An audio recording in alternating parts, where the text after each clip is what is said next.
Welcome students, कैसे हैं सब लोग। तो जैसा कि हम पढ़ रहे थे विद्युत क्षेत्र के बारे में और आपको बोला हुआ है रिवीजन करने का और कमेंट बॉक्स में कमेंट करने का, डाउट लाने का, जो कि आप लोग नहीं कर रहे हो। तो आप लोगों से एक बार मैं फिर कहना चाह रहा हूँ कि जितना पढ़ाया गया है उसको नोट्स प्रिपेयर करें ताकि आप उसको रिवाइज कर पाओ, क्योंकि अगर आप अभी 7-8 क्लासों के बाद में पहली क्लास को उठा के देखोगे तो आपको पहली क्लास का याद नहीं होगा। इसलिए कहता हूँ डेली जो पढ़ाया जाता है, थोड़ा जितना पढ़ाया जाता है उसको कम से कम रिवाइज जरूर करें ताकि आपका रूटीन प्रॉपर बना रहे। चलिए आगे शुरू करते हैं। कल हमने पढ़ा था विद्युत क्षेत्र, क्या होता था विद्युत क्षेत्र, और उसके बाद पढ़ी विद्युत क्षेत्र की तीव्रता, यानी विद्युत जो आवेश है उस आवेश के कारण जो लगने वाला बल है वो बल कहाँ तक प्रभावी है, उस आवेश का प्रभाव कहाँ तक है वो बताता है कौन, विद्युत क्षेत्र। तो विद्युत क्षेत्र की परिभाषा आप लोगों ने पढ़ ली थी। और विद्युत क्षेत्र होता क्या है, बल ही होता है। और इसको हम किससे दर्शाते हैं, विद्युत क्षेत्र की तीव्रता, जिसको हम दर्शाते हैं ई से। और विद्युत क्षेत्र की तीव्रता एक सदिश राशि होती है। क्या होती है विद्युत क्षेत्र की तीव्रता, सदिश राशि होती है। तो मैं वापस से वही हेडिंग डाल रहा हूं एक बार ताकि रिवीजन हो जाए। विद्युत क्षेत्र की तीव्रता, इसमें हमने ई से दर्शाया था और ई बराबर क्या होता है, एफ बटा क्यू। ई बराबर क्या लिखा था, एफ बटा क्यू, जहां पे क्यू को हमने लिखा था टेस्ट चार्ज, परीक्षण आवेश। और ये जो परीक्षण आवेश होता है इसको सिर्फ हम लोग किस लिए उपयोग में लेते हैं, परीक्षण करने के लिए उपयोग में लेते हैं। आज का अपना जो टॉपिक होने वाला है वो होने वाला है बिंदु आवेश के कारण विद्युत क्षेत्र। तो हेडिंग लगा लीजिए, बिंदु आवेश के कारण विद्युत क्षेत्र।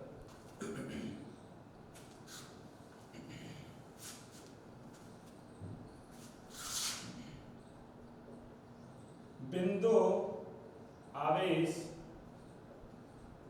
के कारण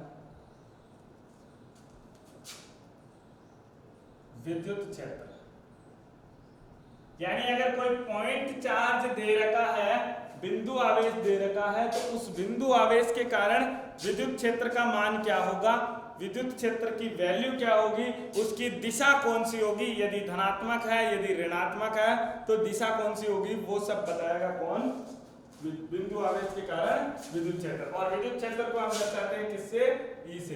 तो पहले हम इसकी थ्योरी लिख लेते हैं क्योंकि कल इसके बारे में थोड़ी बहुत चर्चा हो चुकी है। तो अब थ्योरी लिख के फिर अपन स्टार्ट करते हैं। माना कोई बिंदु आवेश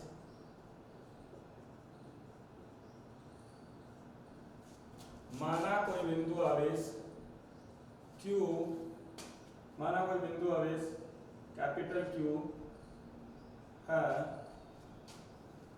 जिससे r दूरी पर एक परीक्षण आवेश रखा हुआ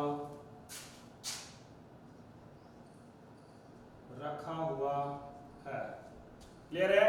माना कोई एक बिंदु आवेश है Q, इससे r दूरी पर एक परीक्षण आवेश छोटा q, जिसको हम बोलते हैं स्मॉल q, वो रखा हुआ है।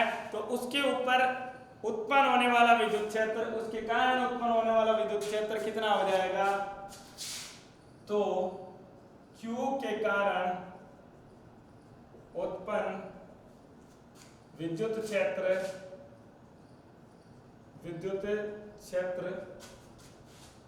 E है तो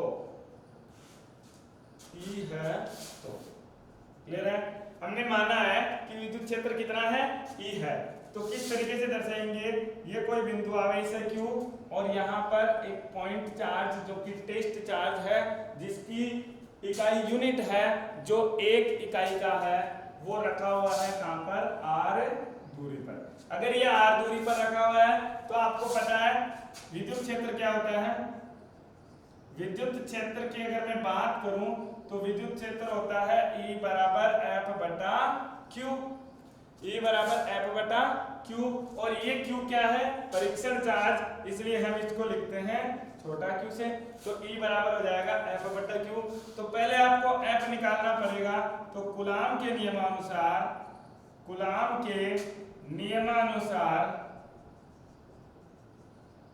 नियमानुसार क्या हो जाएगा? F बराबर K गुणा Q1 Q2 बटे R स्क्वायर होता है। K गुणा Q1 Q2 बटे R स्क्वायर। और अगर आप F का मान निकालते हो तो K गुणा Q1 का मान Q रख दूंगा, Q2 का मान छोटा Q रख दूंगा, R स्क्वायर की जगह R स्क्वायर रख देंगे तो हमें किसका मान मिल जाएगा? F का मान मिल जाएगा। ये अपना समीकरण नंबर 1 था और ये अपना समीकरण नंबर 2 है। देखिए क्या किया है, विद्युत क्षेत्र E जो होता है F बटा Q होता है। F का मान आपने निकाल लिया, Q आपको पता है, तो आप सीधा सीधा E निकाल सकते हैं। तो विद्युत क्षेत्र की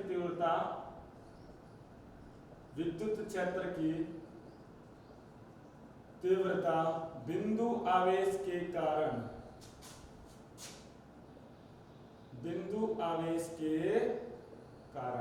और आप बिंदु आवेश के कारण निकालते हो तो E बराबर क्या हो जाएगा? F का मान रखो K Q1 Q2 बटे R स्क्वायर। F का मान रखो K गुणा Q बटे R स्क्वायर है, अपॉन में क्या आ जाएगा? Q, जो कि होता है स्मॉल q, तो Q से Q कट जाएगा, बचेगा क्या? E बराबर आ जाएगा KQ अपॉन R स्क्वायर, जहां पे R क्या है? दूरी, और Q क्या है? जो आवेश विद्युत क्षेत्र उत्पन्न कर रहा है उस आवेश का मान है Q, और आप सीधा सीधा E का मान निकाल सकते हो। तो इसको एक बार राइट डाउन कर लीजिए।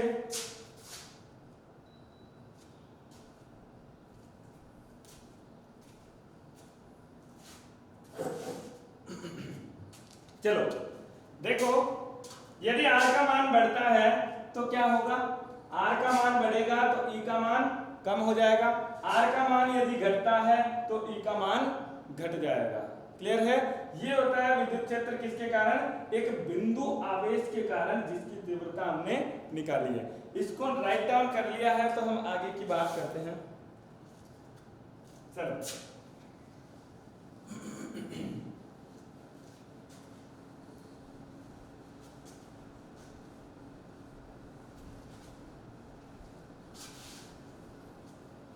टॉपिक अपना यही चल रहा है, आगे का टॉपिक नहीं है। इसी टॉपिक के अंदर आगे कर रहा हूं मैं। हमने निकाला है कि E बराबर होता है F अपॉन Q, और यही किसके बराबर रखा है? K गुणा Q अपॉन R स्क्वायर के।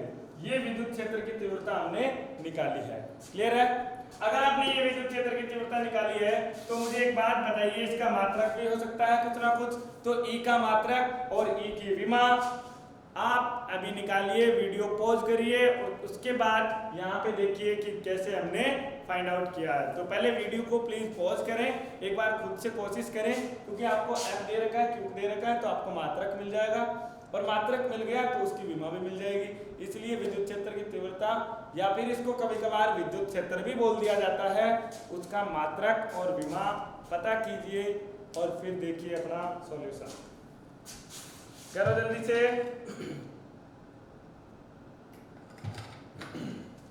चलो अगर मैं बात करता हूं मात्रक की, किसका मात्रक है?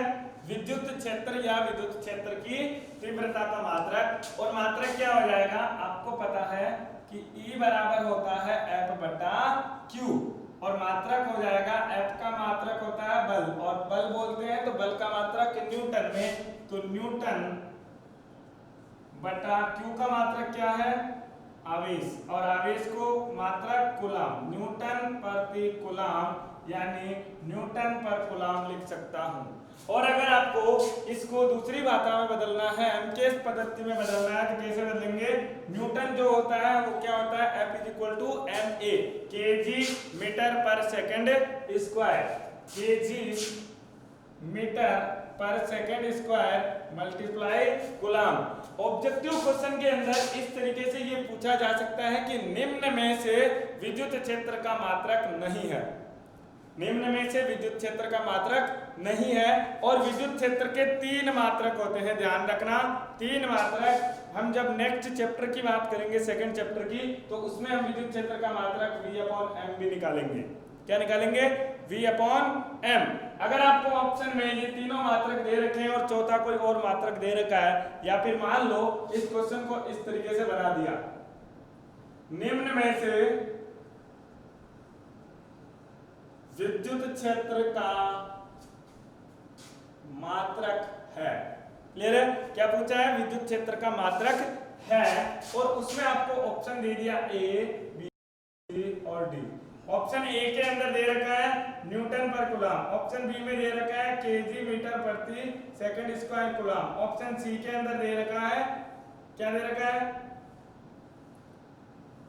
वोल्ट पर मीटर। और आपको बोल दिया, और आपको ये बोला हुआ है कि यहां से इनमें से कोई नहीं, या फिर ओनली वन, केवल A and B, A and B. तो आप क्या करोगे? यहां आपने पढ़ रखा है, यहां आपने पढ़ रखा है, दोनों को राइट टिक करोगे, और इसमें ऑप्शन हो गया डी, तो ऑप्शन डी आंसर हो जाएगा, और आप कर दोगे ये हो गया। लेकिन ये क्या हो जाएगा? गलत। ये गलत हो गया क्वेश्चन। इसलिए आपको मात्रक का जब भी इस तरीके का क्वेश्चन आए तो उसमें आप ध्यान से करिएगा कि कौन सा मात्रक दिया हुआ है और कौन सा ये पूछ रहा है, कौन कौन से पॉसिबल हो सकते हैं जो हमने पढ़े हैं। कुछ बात ऐसी भी बातें आती है जो आपने कभी कभार क्लास में नहीं पढ़ी होती, लेकिन वो आपके दिमाग में होनी चाहिए। क्लियर है? तो चलिए करते हैं आगे। मात्रक आ गया आपके पास में, तो इसके आप निकाल लीजिए विमा। और विमा की बात करते हैं तो विमा क्या हो जाएगी इसकी? विमा की बात करते हैं तो विमा देखो, पहले आता है न्यूटन। न्यूटन की होती है m1 L1 T-2। ये किसकी है? बल की विमा। और नीचे है कूलम, और कूलम क्या होता है? विद्युत धारा गुणा समय। विद्युत धारा गुणा समय, और विद्युत धारा का मात्रक A होता है, समय का मात्रक T होता है। तो यहाँ पे आ जाएगा M0 L0 T1A1। ये मात्रक हमने पढ़ा है किसके लिए? इसके लिए पढ़ा है विद्युत आवेश के लिए। और विद्युत आवेश का मात्रक निकल चुका है, विमा निकल चुकी है। तो क्या हो जाएगा? E की विमा क्या हो जाएगी? E की विमा की अगर बात करें तो E की विमा हो जाएगी M1 L1 T-1 है, ऊपर जाएगा माइनस हो जाएगा, और -2 पहले से पढ़ा है तो कितना हो गया? -3। और A क्या बच गया? -1। यहाँ +1 था, ऊपर जाएगा -1 हो जाएगा। इसलिए विद्युत क्षेत्र की विमा होती है M1 L1 T-3 A-1। Clear है? ये बात हुई विमा की। अब अगर मैं बात करूं कि इसकी दिशा वगैरह क्या होगी, विद्युत क्षेत्र किस दिशा में लगेगा, किस तरीके से लगेगा, तो देखो इधर ये कोई आवेश है Q, ये आवेश है आपका Q, जिसके ऊपर क्या है? Plus charge. मान रखो कि इसके पास में प्लस चार्ज दिया हुआ है। क्या दिया हुआ है? धनात्मक आवेश दिया हुआ है। क्लियर है? ये धनात्मक आवेश है, और आपके पास कोई बिंदु आवेश आपने लिया Q, और इस बिंदु आवेश के ऊपर कैसा आवेश है? धनात्मक। कैसा आवेश है? धनात्मक आवेश है। तो ये क्या करेगा? इसको प्रतिकर्षित करेगा, धनात्मक आवेश को प्रतिकर्षित करेगा। इसलिए धनात्मक आवेश के अंदर क्या होता है? जब भी आवेश आपका धनात्मक रहेगा तो उसमें विद्युत क्षेत्र की रेखाएं क्या होगी? आवेश से बाहर निकलती हुई होगी। आवेश से क्या होगी? बाहर निकलती हुई होगी। अगर ये कोई धनात्मक आवेश है तो विद्युत क्षेत्र की रेखाएं क्या होगी? बाहर निकलेगी। क्लियर है? और जब भी हम बात करें कि ऋणात्मक आवेश दिया हुआ है तो ऋणात्मक आवेश में विद्युत क्षेत्र की रेखाएं अंदर की तरफ आती है, किसके कारण? आकर्षण के कारण।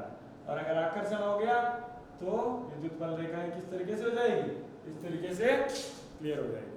लेकिन अगर मैं बात करूं कि बल की दिशा और इसकी दिशा में क्या होगा, तो बल की दिशा देखो, अगर आकर्षण का बल है तो आकर्षित कर रहा होगा, और विद्युत क्षेत्र भी उसी तरफ लग रहा होगा। ये हम बात करेंगे, अभी ग्राफ बनाएंगे तब आपको और ज्यादा क्लियर हो जाएगा। तब तक के लिए इसको नोट कीजिए, एक बार जो लिखा हुआ है उसको राइट डाउन कर लीजिए।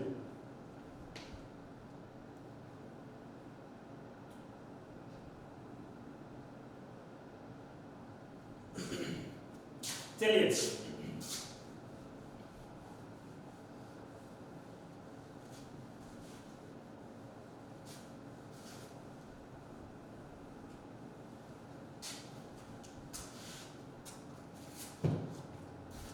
देखिए इधर अभी अभी आपने लिखा कि E बराबर क्या होना चाहिए, E बराबर होता है KQ बटे R स्क्वायर। E बराबर KQ बटे R स्क्वायर होता है तो E समानुपाती होगा 1 बटे R स्क्वायर के। E समानुपाती होगा 1 बटे R स्क्वायर के, यानी अगर R का मान बढ़ेगा E का मान कम हो जाएगा, दूरी के साथ ही तो परिवर्तित होगा। मान लो ये आवेश है तो इस आवेश का प्रभाव, इस आवेश के पास ये कोई आवेश लेके आया तो इसके ऊपर क्या लगेगा, विद्युत क्षेत्र लगेगा। इसके अगर दूर ले जाऊंगा विद्युत क्षेत्र क्या हो जाएगा, कम हो जाएगा, लेकिन इसके जब मैं पास लाता हूं विद्युत क्षेत्र क्या हो जाता है, अधिक हो जाता है। तो ये जो चीज है वो किसके ऊपर निर्भर कर रही है, बिंदु आवेश की दूरी पर। और बिंदु आवेश की दूरी किससे नापते हैं हम, जहां से आपका आवेश दूसरा पड़ा हुआ है। तो अगर आप ग्राफ बनाओ तो E तथा R के मध्य ग्राफ, अगर मैं E और R के मध्य ग्राफ की बात करूं तो इधर देखिए ये है आपका E और ये है आपका R। क्लियर है। कल हमने जब भी आप बात करते हो कि E समानुपाती होता है 1 बटा x के, यानी x का मान बढ़ेगा E का मान क्या हो जाएगा, कम हो जाएगा। तो इस कंडीशन के अंदर जब आपका ग्राफ बनता है वो एक सीधी लाइन बनता है। क्लियर है। लेकिन क्या है, देखो R का मान बढ़ाऊंगा, इसमें मैं R बोल रहा हूँ, R की जगह क्या है, x है। अगर R की जगह x होता तो क्या होता, x का मान बढ़ेगा यानी इस दिशा में चलेगा तो E का मान कम हो जाएगा। x का मान बढ़ रहा है, E का मान कम हो रहा है, x का मान कम हो रहा है, E का मान बढ़ रहा है। क्लियर है। लेकिन ये किसके लिए, जब इसकी घात 1 हो, जब घात 1 होती है, लीनियर होता है, तो उस कंडीशन के अंदर यहाँ पर ग्राफ एक सीधी रेखा आती है। लेकिन अगर द्विघात हो गई समीकरण, द्विघात का मतलब है कि यहाँ पर घातें कितनी हो गई है, 2 हो गई है। E समानुपाती किसके है, R स्क्वायर के। और जब E समानुपाती R स्क्वायर के होता है तो क्या होगा, इसका जो ग्राफ होगा वो कुछ इस तरीके से चलेगा। क्लियर है। चलिए आगे मैं बात करता हूं कि यदि E तथा 1 बट्टा R के मध्य ग्राफ बनाओ, 1 बट्टा R स्क्वायर के मध्य ग्राफ, अगर इन दोनों के बीच ग्राफ बनाओ तो 1 बट्टा R स्क्वायर को अगर मैं x लेता हूं, मान लो, माना 1 बट्टा R स्क्वायर जो है वो क्या है, x है।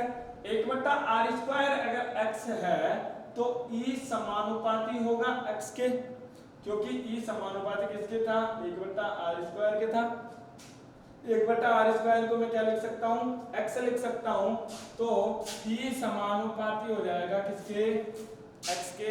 और जब भी कोई चीज सीधी सीधी समानुपाती हो जाती है तो उसका जो ग्राफ होता है एक सीधी रेखा होता है, जैसा कि आप ओम के नियम में पढ़ते हो, V बराबर IR, V समानुपाती होता है I के, तो V और I के मध्य जो ग्राफ होगा वो एक सीधी रेखा प्राप्त होती है। तो सेम उसी तरीके से इसमें भी कुछ इसी तरीके से समानुपाती ग्राफ है आपको मिलेगा। तो क्या करेंगे, यहां पर आपने ले लिया E, यहां पे आपने ले लिया 1 बट्टा R स्क्वायर। अगर 1 बट्टा R स्क्वायर का मान बढ़ेगा E का मान भी बढ़ेगा, 1 बट्टा R स्क्वायर का मान कम होगा तो E का मान भी क्या हो जाएगा, कम हो जाएगा। 1 बट्टा R स्क्वायर का मान बढ़ा, E का मान बढ़ेगा, 1 बट्टा R स्क्वायर का मान कम हुआ, E का मान कम हो जाएगा। अच्छा मैं कह सकता हूं कि ग्राफ कुछ इस तरीके से सीधी रेखा आएगी जो कि क्या है, E और 1 बट्टा R स्क्वायर के मध्य ग्राफ दर्शा रहा होगा। क्लियर है बात। यहाँ पे क्या है, ये विद्युत क्षेत्र या फिर विद्युत क्षेत्र की तीव्रता, इसको कभी कभार विद्युत क्षेत्र भी बोल दिया जाता है। और विद्युत क्षेत्र एक सदिश राशि होती है, ध्यान रखना। क्लियर है। तो ग्राफ को बनाइए, दोनों ग्राफ ड्रॉ कीजिए अच्छे से, वीडियो पॉज कीजिए, स्क्रीनशॉट लीजिए और जैसे ही क्लास खत्म होती है आप इसको ड्रॉ कर लेना।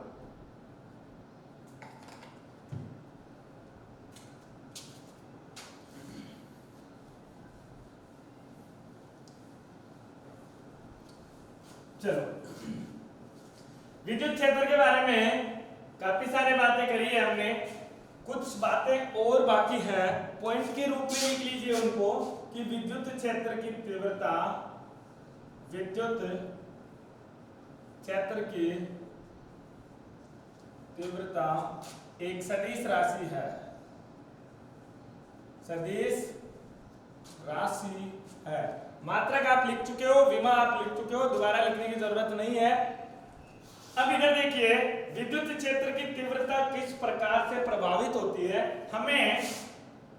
हमने लिखा कि E बराबर होता है KQ बटा R स्क्वायर, क्लियर है, हमने ये लिखा है।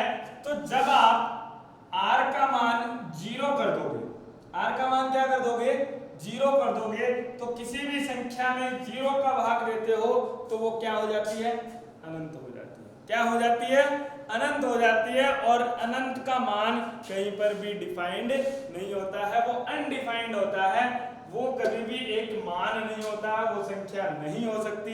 इसलिए ध्यान रखना, जो भी बिंदु आवेश है, ये मान लो बिंदु आवेश है Q, तो इस बिंदु आवेश के पास विद्युत क्षेत्र का मान अनडिफाइंड होता है, यानी इसके आसपास विद्युत क्षेत्र नहीं होगा। क्या होगा, इसके आसपास विद्युत क्षेत्र नहीं होगा। तो मैं क्या लिख सकता हूं, और एक दूसरी बात, R का मान अगर आप अनंत करते हो, R का मान क्या करते हो, अनंत करते हो, तो विद्युत क्षेत्र का मान आगे तक अनंत हो जाएगा। कहां हो जाएगा, 0 हो जाएगा। कैसे करते हैं, देखिए इधर, तो किसी पॉइंट बना के लिख लीजिए इसको, नेक्स्ट पॉइंट, किसी बिंदु आवेश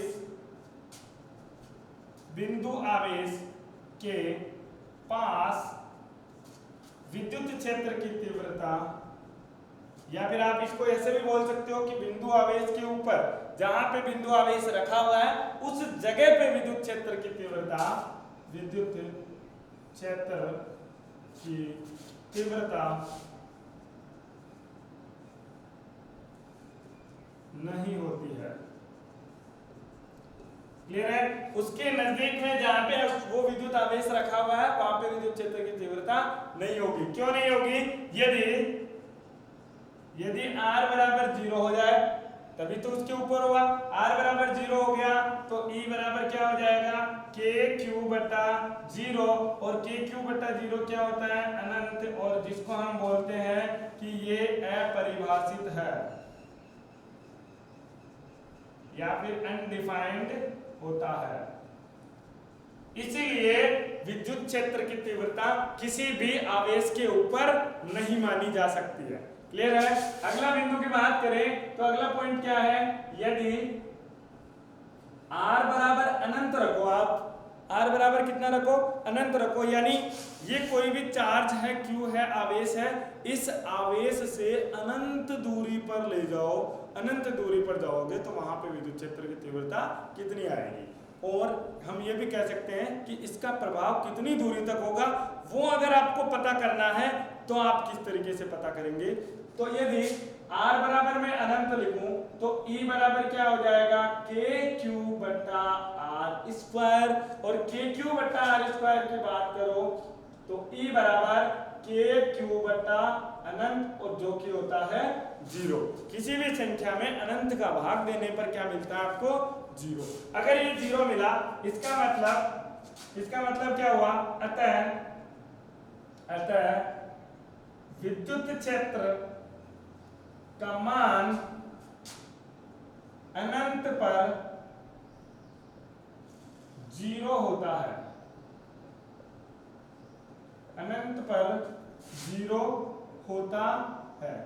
तो क्या अनंत से पहले 0 नहीं हो सकता, नहीं हो सकता, क्योंकि हमने जो ग्राफ भी बनाया है, वो जो ग्राफ अभी पहले बनाया था वो कुछ इस तरीके से बना था, और ये जो ग्राफ होता है ये R का मान अनंत तक चलता जाएगा, कभी भी इस लाइन के ऊपर टच नहीं करेगा, इस लाइन को स्पर्श नहीं करेगा, यानी x अक्ष को स्पर्श नहीं करेगा। कहां पे स्पर्श करेगा, अनंत पे स्पर्श करेगा, और अनंत का मतलब होता है जिसका कोई अंत नहीं होता, तो वो आगे तक चलता जाएगा। तो क्या हो गया, कहने का मतलब कि विद्युत क्षेत्र की तीव्रता हर जगह होगी, हर जगह होगी, लेकिन उसका मान क्या होगा, जगह के अनुसार अलग अलग होगा, दूरी के ऊपर निर्भर करेगा। ये कुछ बातें थी जो किसके बारे में है, विद्युत क्षेत्र के बारे में, जिसको आप लिख लीजिए एक बार, उसके बाद चलते हैं आगे। चलिए, अब हमने ये बोला है कि विद्युत क्षेत्र जो होता है वो एक सदिश राशि होती है। अगर सदिश राशि है तो इसका सदिश रूप भी होना चाहिए, और सदिश रूप किस तरीके से होता है, चलिए देख लेते हैं कि सदिश रूप क्या है इसका। चलो, ये उसी टॉपिक के अंदर लगाना है, अलग से कोई नया टॉपिक नहीं है, सदिश रूप। और अगर सदिश रूप की बात करूं मैं, तो सदिश रूप क्या हो जाएगा इसका, हम जानते हैं कि E बराबर हमने लिखा है F बटा Q, तो E सदिश है, F भी क्या है, सदिश है। कूलॉम का बल एक सदिश बल होता है, E जो है वो क्या है, सदिश राशि है। तो अगर ये बिंदु आवेश Q था और ये कोई बिंदु आवेश छोटा q है, इन दोनों के मध्य दूरी जो आपने दे रखी है वो कितनी दे रखी है, r दे रखी है। तो सेम अगर दो बिंदु आवेश दे रखे हैं तो उनके मध्य कूलॉम का सदिश नियम आप लोगों ने पढ़ रखा है, तो उसको बार बार रिपीट करने की जरूरत नहीं है, उसी सदिश रूप को आप यहाँ पे अप्लाई कर सकते हो। अगर आप उसको अप्लाई करते हो तो E बराबर क्या हो जाएगा, F का मान आपको पता है, क्या हो जाएगा आपका मान, K गुणा Q बटा R स्क्वायर, और ये सदिश था इसलिए इसका क्या ले लिया हमने, परिमाण ले लिया। परिमाण लेने के लिए मोड लगा दिया, और मोड लगा करके इसकी दिशा को व्यक्त करेंगे, तो दिशा कौन सी है, r कैप। कौन सी दिशा है, r कैप। और बटे में क्या हो जाएगा, जो आपका परीक्षण चार्ज रखा हुआ है, परीक्षण आवेश या फिर टेस्ट चार्ज जो है उसका हम क्या करेंगे, भाग दे देंगे। तो यहां से E बराबर आ जाता है K गुणा Q से Q कट गया, बचेगा डिवाइड बाई R स्क्वायर का मोड गुणा R कैप। क्लियर है।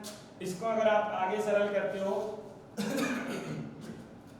R कैप को अगर आप सदिश रूप में लिखते हो, वेक्टर के रूप में लिखते हो, तो R कैप क्या है, एक इकाई सदिश है, और इकाई सदिश हमेशा परिभाषित होता है कि किसी भी सदिश के अंदर यदि उसके परिमाप का भाग दे दिया जाए तो आपको क्या मिल जाएगा, इकाई सदिश। तो E बराबर K गुणा Q बटा R स्क्वायर आपके पास पहले से था, ये बन गया R वेक्टर बटा R मॉड्यूलस।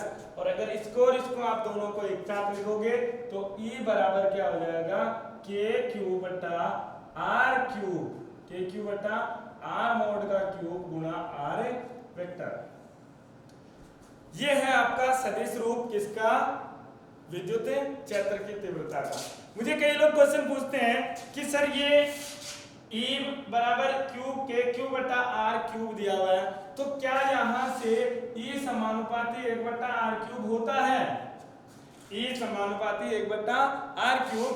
तो बच्चों ऐसा नहीं होता है, ध्यान रखना, कभी भी ऐसा मत बोल देना कि सदिश रूप के अंदर E समानुपाती 1 बटा R क्यूब होता है, E समानुपाती 1 बटा R क्यूब। ऐसा नहीं होता है, क्योंकि एक R जो लगा हुआ है तो ऊपर भी एक R इसका सदिश रूप में दिया हुआ है, उसके कारण नीचे एक R आया है, वो निर्भर नहीं कर रहा है। हमेशा ध्यान रखना E समानुपाती होता है 1 बटा R स्क्वायर के।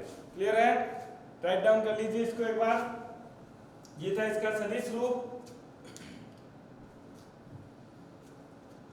चलिए, तो हमने आज पढ़ा है विद्युत क्षेत्र की तीव्रता के बारे में, और आगे बातें पढ़ी, और इसके बारे में अभी बाकी है अध्यारोपण का सिद्धांत कि विद्युत क्षेत्र जो है उसमें अगर एक से ज्यादा आवेश आ गए तो उनके कारण विद्युत क्षेत्र क्या होगा, यानी वापस से अध्यारोपण का सिद्धांत आएगा, वो पढ़ेंगे। और उसके बाद हम आगे कुछ न्यूमेरिकल क्वेश्चंस करेंगे। इस पे अगर आपको कोई दिक्कत रहती है तो आप कमेंट बॉक्स में जरूर लिखें, कमेंट करें और हमें बताएं कि सर ये दिक्कत है, इस डाउट का आप सॉल्यूशन कर दीजिए। हम यहाँ बोर्ड पे उसको लेके आएंगे और आपको सॉल्व करके वीडियो डाल देंगे।